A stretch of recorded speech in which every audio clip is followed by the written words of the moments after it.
Hey everyone, this is Jack from the Cardboard Herald, and today we are going over 5 quick tips for one of my favorite games of all time, that being Lords of Waterdeep. So let's check it out.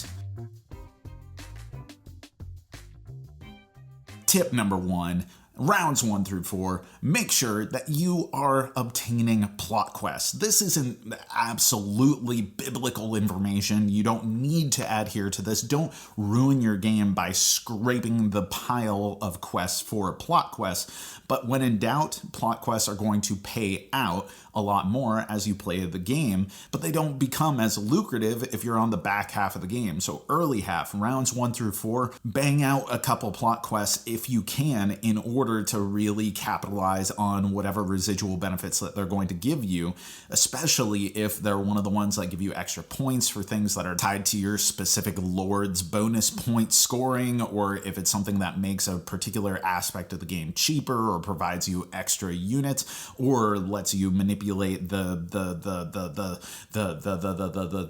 Skullport corruption tokens in a meaningful way if you're playing with that expansion, which you should, as far as I'm concerned. It's a mandatory expansion for the game. But bottom line, just make sure that you're putting an appropriate value on early game plot quests, late game point quests. Second, don't be afraid to invest in real estate. Just because you're not the building lady doesn't mean that you want to sleep on some of those buildings that are going to come up. Again, like plot quests, these are going to be ways of getting residual payments as opponents go on to them, and opponents usually aren't too worried about you getting the benefit from accessing your buildings because they don't actually have to pay it to you. Yeah, they're like, oh, sure, fine, Terrence, go ahead and take your clear for me going to here, but it doesn't really bother them that much, but you are certainly getting those rewards. On the other hand, if you do find that opponents are resisting those really juicy locations that you set up for them, then don't hesitate going there yourself.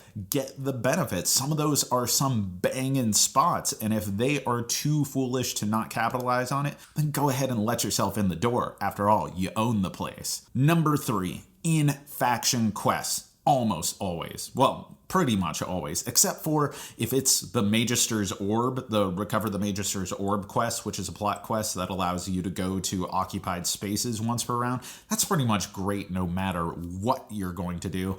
And 25-point quests, which are just such a great value proposition that even if it's outside of your suit, so to speak, is still worth pursuing just because the exchange rate is that good. But other than that, Lords of Waterdeep is really a game where you don't have to finalize quests early game. You can still accrue tokens and coins and all of the things that you'll need in order to handle quests that will eventually come up if nothing is coming up within your suit. And it's generally much more advantageous to go fishing for a quest that is within your suit than it is to just pick up something that is off suit. Now, of course, for any of the suitless lords, then you have your pick of the litter how you want to proceed with that. But in general, you have the tools in order to make most, if not all, of the quests that you do within suit and get a ton of points. Number 4, use Waterdeep Harbor. Come on, what's wrong with you if you're not taking advantage of that? I mean, think about it this way. Waterdeep Harbor is the spot where you can go to play those intrigue cards and delay your activation, ultimately going to one of the remaining spots left on the board. That's like an extra action that you get to take on your turn. And sure, you have to take what's left over, and that might not be the best spots on the board or the ones that you exactly needed, but still the benefits of going to Waterdeep Harbor and playing intrigue cards and delaying your activation are almost always going to be far more beneficial than someone who doesn't interact with the intrigue system at all. Number 5, I'm a rat bastard. You know why I'm a rat bastard? Because I'm telling you to save your mandatory quests for the end of the game. Yes, wait for the most vulnerable moment for your opponents to have to address these mandatory quests when they don't have as many actions left in order to recover from that and scrape together what they need for their master plan of busting out that last 25-point quest.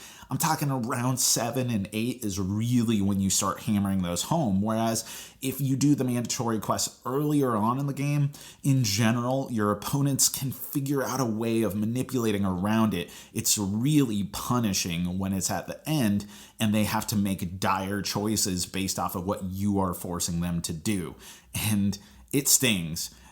And it feels really good when you do it, so long as everyone's good sports at the table. And those are 5 tips, but certainly not the only tips that anyone could employ in this game of depth, deception, and water deepery. So what are your own tips? What are the strats that you point new players to, and what are the things that you've really capitalized on that are good general tips for everyone to have? And what do you think of my own?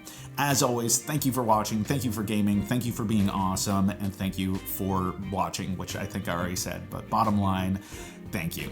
I've been Jack for the Cardboard Herald.